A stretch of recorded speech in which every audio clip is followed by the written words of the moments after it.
عليكم ورحمة الله تعالى وبركاته. نحمده ونصلي على رسوله الكريم أما بعد فقد قال الله تعالى في كلامه القديم والفرقان المجيد أعوذ بالله من الشيطان الرجيم فكيف إذا جئنا من كل أمة بشهيد وجئنا بك على هؤلاء شهيدا آمنا بالله صدق الله مولانا العلي العظيم. اللهم صل على سيدنا محمد طب القلوب ودوائها وعافية الأبدان وشفائها ونور الأبصار وضيائها وعلى آله وصحبه وسلم. மேலான பெரியோர்களே, சகோதரர்களே, அல்ஹம்துலில்லாஹ். இன்றைய தினம் சூரத்து நிசா என்று சொல்லப்படுகிற 4ஆம் அத்தியாயம், குர்ஆனுடைய 4ஆம் அத்தியாயம் துவங்கப்பட்டு நிறைவு செய்யப்பட்டிருக்கிறது. நிசா, பெண்கள், பெண்களுக்கான உரிமைகள் என்ன, அவர்களுக்கு நாம் செய்ய வேண்டிய கடமைகள் என்ன, இஸ்லாமிய ஷரியத்திலே பெண்களுக்கு எந்த அளவுக்கு முக்கியத்துவம் தரப்பட்டிருக்கிறது, மரியாதை தரப்பட்டிருக்கிறது என்பன போன்ற பல்வேறுபட்ட செய்திகள் இந்த சூரத்து நிசாவிலே இடம்பெற்றிருக்கிறது. சூரத்து நிசாவிலே இடம்பெற்றிருக்கிற அத்தனை வசனங்களுமே அற்புதமான வசனங்கள், அருமையான வசனங்கள். பெருமானார் ரசூலே கரீம் ஸல்லல்லாஹு அலைஹி வஸல்லம் அவர்களை மேன்மைப்படுத்தி, மகிமைப்படுத்தி, சிறப்புப்படுத்தி இந்த சூறாவிலே சொல்லப்பட்டிருக்கிறது. நபிகள் நாயகம் ஸல்லல்லாஹு அலைஹி வஸல்லம் அவர்கள் ஒரு முறை அப்துல்லா பின் மஸ்ஊத் ரலியல்லாஹு அன்ஹு அவர்களிடத்திலே சொன்னார்கள், நீங்கள் எனக்கு குர்ஆனை ஓதி காட்டுங்கள் என்று சொன்னார்கள். அப்துல்லா பின் மஸ்ஊத் ரலியல்லாஹு அன்ஹு அவர்கள் சொன்னார்கள், உங்கள் மீதான இறைமறை இறங்கி கொண்டிருக்கிறது, என்னிடத்திலே நீங்கள் குர்ஆனை ஓதி காட்டுங்கள் என்று கூறுகிறீர்களே என்று சொன்னார்கள். நபிகள் நாயகம் ஸல்லல்லாஹு அலைஹி வஸல்லம் அவர்கள் நவிண்டார்கள், பிறர் ஓத நான் கேட்க விரும்புகிறேன் என்று சொன்னார்கள். இன்னி அஷ்டஹி அன் அஸ்தமிய மின் கைரி என்று சொன்னார்கள். அப்துல்லா பின் மஸ்ஊத் ரலியல்லாஹு அன்ஹு அவர்கள் சூரத்து நிசாவை ஓதி காண்பித்தார்கள்.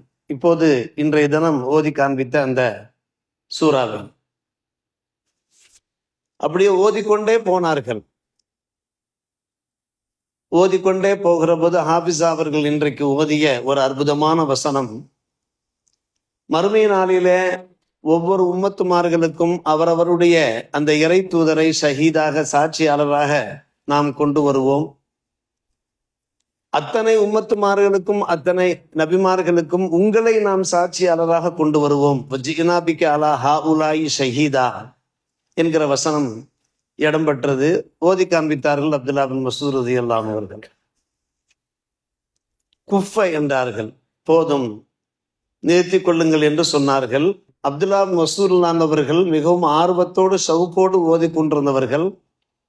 அன்னலாரை திரும்பி பார்க்கிறார்கள். ஐநாகு ததிரிஃபானி மினத்தம், கண்களிலிருந்து கண்ணீர் வடிந்து கொண்டிருக்கிறது. காரணம், அந்த வசனத்திலே அன்னலம் பெருமானார் ரசூலே கரீம் ஸல்லல்லாஹு அலைஹி வஸல்லம் அவர்களை சிறப்புப்படுத்தி, உயர்வுபடுத்தி அல்லாஹ் சொல்லுகிறான். அதை கேட்ட மாத்திரத்திலே நபிகள் நாயகம் ஸல்லல்லாஹு அலைஹி வஸல்லம் அவர்களால் தாங்கிக் கொள்ள முடியவில்லை. அல்லாஹ் ரப்புல் ஆலமீன் தன் மீது எவ்வளவு அன்பு வைத்திருக்கிறான், பாசம் வைத்திருக்கிறான், மரியாதை வைத்திருக்கிறான்.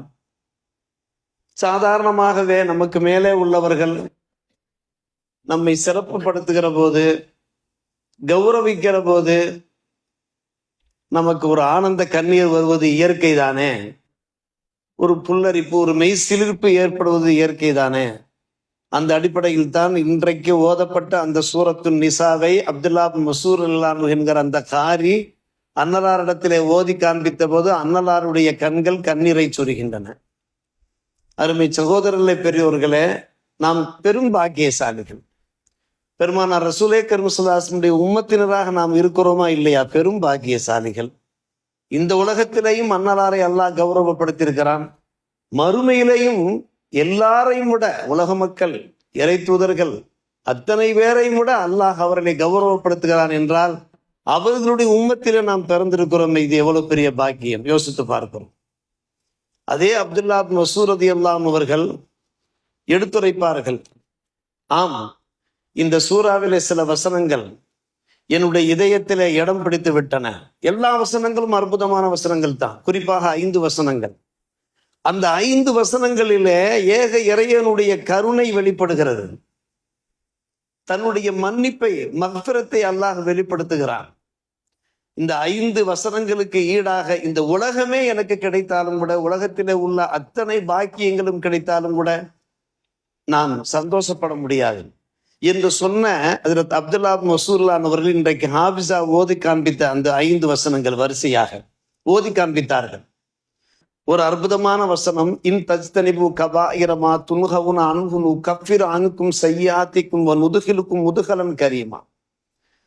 நீங்கள் தடுக்கப்பட்ட பெரும் பாவங்களை தவிர்த்து கொண்டீர்கள் என்றால், சின்ன சின்ன பாவங்கள் செய்திருப்பீர்களே, எல்லாவற்றையும் நான் மன்னித்து விடுவேன் என்று அல்லாஹ் சொல். மன்னித்து விடுவேன் மட்டுமல்ல, உயர்ந்த ஸ்தானத்திலே உங்களை நாம் பிரவேசிக்க செய்வோம். நுதுகிலுக்கும் முதுகலன் கரீமா, மிகப்பெரிய அந்தஸ்தை தருவோம் என்கிறான் அல்லாஹ். பாவங்களை மன்னிக்கிறதோடு அல்லாஹ் நமக்கு உயர்ந்த ஸ்தானத்தையும் தருவதாக இந்த ஒரு வசனம். 2வது வசனம் தான் அருமை சகோதரர்களே, இன்னல்லாஹ லா யத்லிமு மிஸ்கால தர்ரா.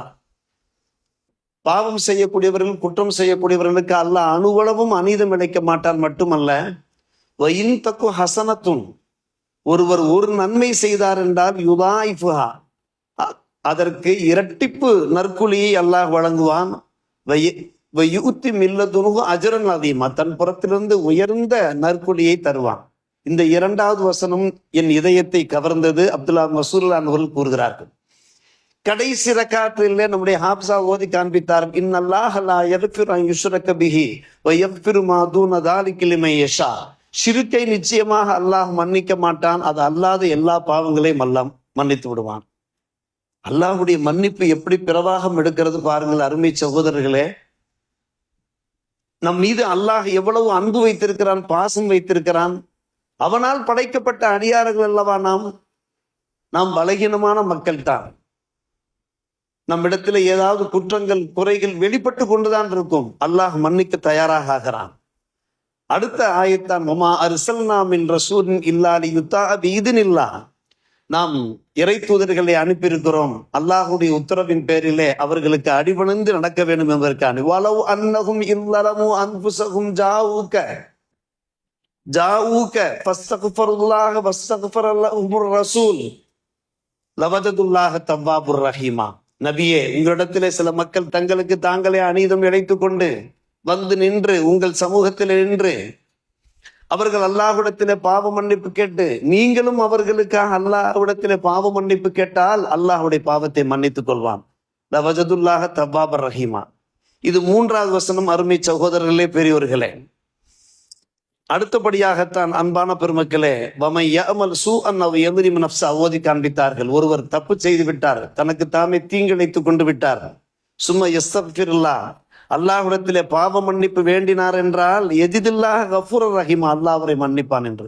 இப்படி 3, 4, 5 வசனங்கள்.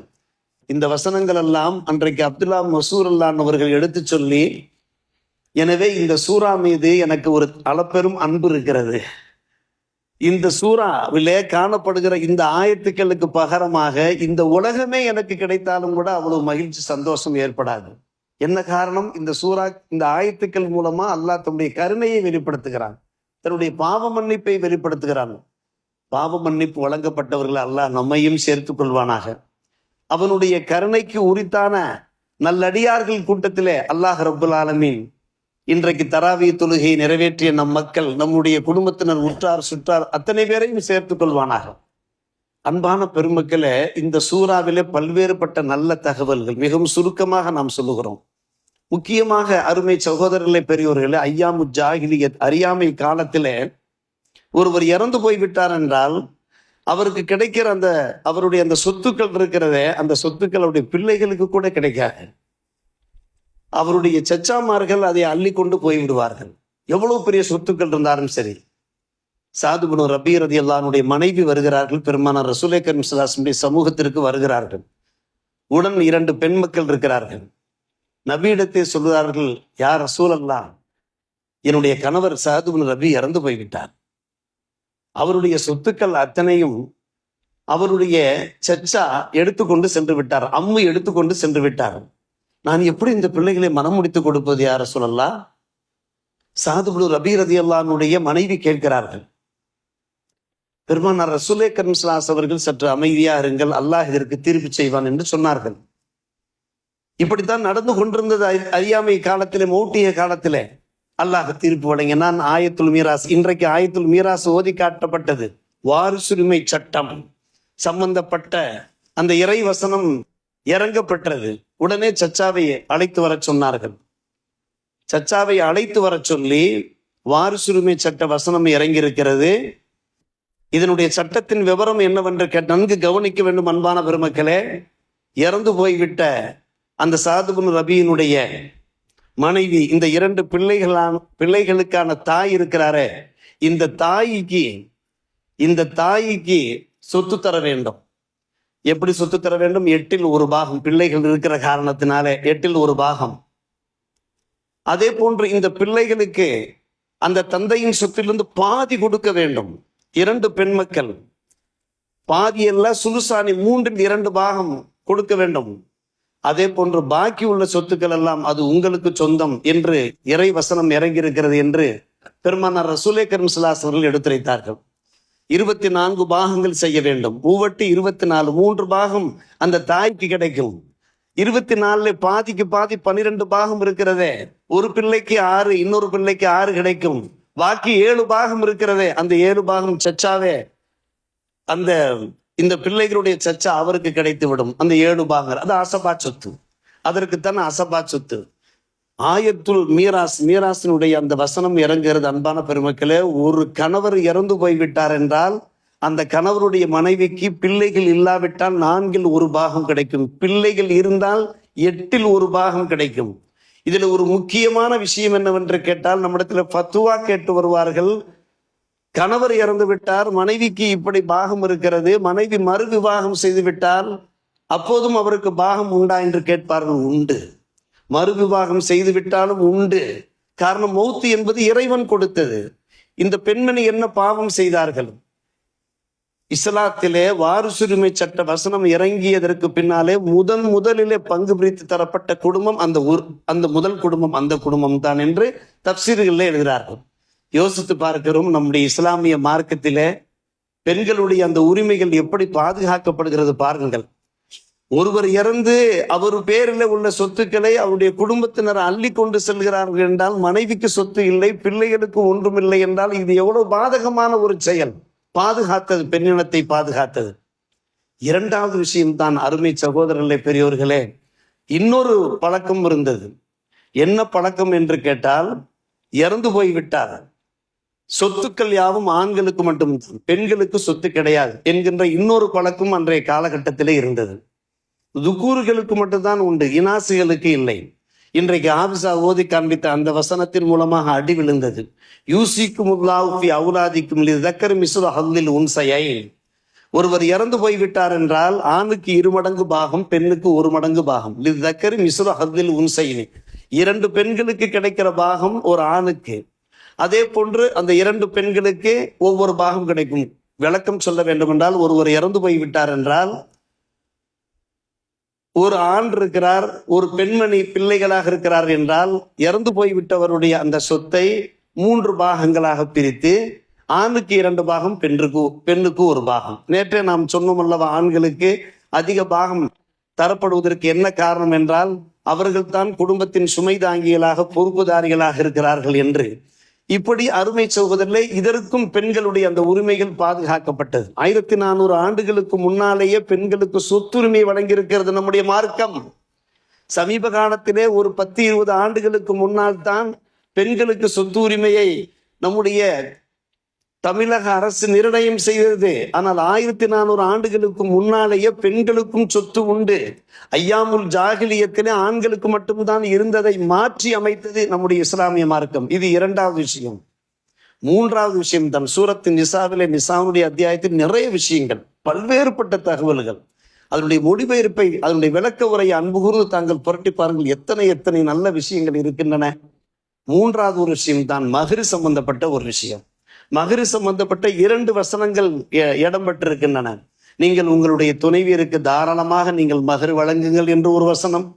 இன்னொரு வசனம், நீங்கள் வழங்கியதற்கு பின்னாலே நீங்கள் வற்புறுத்தி என்ன செய்யக்கூடாது, உங்களுடைய துணைவியரிடத்திலே அந்த சொத்துக்களை நீங்கள் அந்த மஹ்ரை நீங்கள் கேட்கக்கூடாது, அவர்களாக விரும்பி கொடுத்தாலே தவிர. ஒரு மனைவி திருமணம் செய்விக்கப்பட்டு விட்டார், இருவரும் அவ்வளவு அன்பாக பாசமாக வாழ்கிறார். முன் கண்ணில் நீர் வடிந்தால் என்று சொல்வார்கள் அல்லவா, அந்த அளவுக்கு பாசமாக வாழ்கிறார்கள். அப்படி பாசமாக இருக்கிற போது மகர் தொகை இன்னும் தரப்படவில்லை. இன்றைக்கு மகர் சபையிலே வைத்து வழங்கப்படுகிறது. இது ஒரு நல்ல நடைமுறை. காரணம், மகர் என்றாலே 2ஆம் பட்சமாக கருதப்பட்டு கொண்டிருந்த அந்த காலகட்டம் இன்றைக்கு மாறி இருக்கிறது. ஒரு கால் மகர் தொகை கணவர் மனைவிக்கு வழங்காதிருந்தார் என்றால் மனைவி என்ன செய்தார், அந்த மகர் முழுவதும் விட்டு கொடுக்கும் வாய்ப்பு இருக்கு. இல்லா யௌஃபுன என்ற குர்ஆன் ஷரீஃபில் வருகிறது. அல்லது அதுல ஒரு பகுதி விட்டு கொடுக்க, ஒரு 2000 ரூபாய் என்றால் ஒரு 1000 எனக்கு நீங்கள் கொடுத்தால் போதும் என்று விட்டு கொடுக்க வாய்ப்பு இருக்கு. ஆக அந்த பெண்மணியாக, மனைவியாக தாமாக விட்டு கொடுக்க வேண்டும் தம்முடைய கணவன் பேரிலே உள்ள ஒரு பாசத்தின் காரணமாக. இந்த சட்டத்தையும் கூட அன்பான பெருமக்களே, மகர் என்கின்ற மனக்கொடை வழங்கப்படுகின்ற ஒரே சட்டம் நம்முடைய இஸ்லாமிய மார்க்கத்தில் மட்டும்தான். மற்ற மாற்று மத சகோதரர்களோடு ஆச்சரியப்பட்டு போகிறார்கள், விந்தைக்கு ஆளாகிறார்கள். அவர்கள் நம்முடைய திருமணங்களுக்கு வருகிற போது, இஸ்லாமியருடைய திருமணங்களுக்கு வருகிற போது இந்த மகர் என்கின்ற அந்த மனக்கொடை பற்றி நாம் விளக்கி, காரணம் அந்த பெண்ணுக்கு நாம் ஒரு தைரியத்தை ஏற்படுத்துகிறோம், ஒரு உற்சாகத்தை ஏற்படுத்துகிறோம், ஒரு மன வலிமையை நாம் ஏற்படுத்துகிறோம். உமக்கு ஆதரவு இருக்கிறது, உம்முடைய கணவன் ஒருபோதும் உம்மை கைவிட மாட்டார், உன்னுடைய செலவினங்கள் அத்தனைக்கும் உம்முடைய கணவர் பொறுப்பேற்பார் என்பதற்கான ஒரு உதாரண பணம் தான் அந்த மகர். இதோ பார் மகர், திருமணம் செய்விக்கின்ற போதே உனக்கு உன்னுடைய கணவனிடமிருந்து ஒரு செலவு தொகை கிடைக்கிறது பார் என்று அந்த மனைவி, காரணம் தம்முடைய பெற்றோரை விட்டும் தம்முடைய உற்றாரை விட்டும் பிரிந்து ஒரு புதிய குடும்பத்துக்குள்ளே நுழைகிற போது அந்த பிள்ளையை நாம் எப்படி தழுவ வேண்டும், அவரை நாம் எப்படி ஆதரிக்க வேண்டும், உற்சாகப்படுத்த வேண்டும், அதற்கு அடையாளம் தான் இந்த மகர். அருமை சகோதரர்களே, பெரியோர்களே, இன்றைக்கு அதை பார்த்து மாற்று மத சகோதரர்கள் இன்னொரு முக்கியமான விஷயத்தை ஹாஃபிஸ் ஓதி காண்பித்தார். நிறைவு செய்கிறோம். சொத்து பங்கீடு நடைபெற்று கொண்டிருக்கிறது. சில பேருக்கு சொத்து கிடைக்காது, சில உறவினர்களுக்கு சொத்து கிடைக்காது. ஆனால் அந்த உறவினர்கள் வைதா ஹதரல் கிஸ்மத்த உருள் குருபா, சொந்த பந்தங்கள், இரத்த பந்தங்கள் சொத்து பங்கீடின் போது அவர்கள் வந்து நின்றார்கள் என்றால் அவர்களுக்கும் ஏதாவது வழங்குங்கள் என்று மார்க்கம் சொல்லுகிறது. அதாவது சொத்து பாகஸ்தர்களுக்கு பாகங்கள் தரப்படுகிறது, உரிமை உள்ளவர்களுக்கு பாகம் கொடுக்கப்படுகிறது. ஆனால் இரத்த பந்தங்கள், குடல்வாய் ஜனங்கள், அந்த நேரத்திலே அவர்கள் ஏழைகளாக இருப்பார்கள், அவர்கள் இரத்த பந்தங்களாக இருக்கிறார்கள்.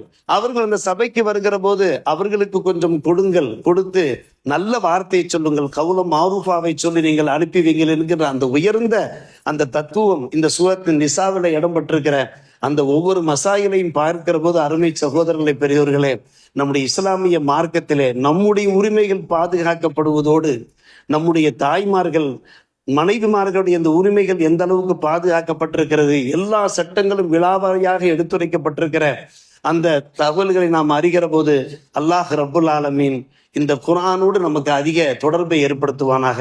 குர்ஆனுடைய போதனைகள் பிரகாரம், நம்முடைய வழிகாட்டுதல்கள் பிரகாரம் நம்மை வாழச் செய்வானாக என்கின்ற பிரார்த்தனையோடு நம்முடைய உரையை நிறைவு செய்கிறோம். வாஹிர் தாவானா அல்ஹம்துலில்லாஹி ரப்பில் ஆலமீன்.